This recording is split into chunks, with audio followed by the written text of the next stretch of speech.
अयोध्या नगरी भारत की सांस्कृतिक चेतना के एक और उत्कर्ष बिंदु की साक्षी बन रही है।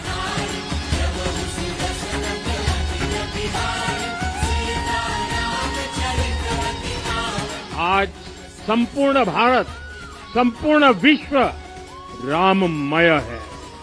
हर राम भक्त के हृदय में अद्वितीय संतोष है, असीम कृतज्ञता है, अपार अलौकिक आनंद है, सदियों के घाव भर रहे हैं। जो राम को माने राम उनके हैं, जो राष्ट्रभक्त है वो राम भक्त है।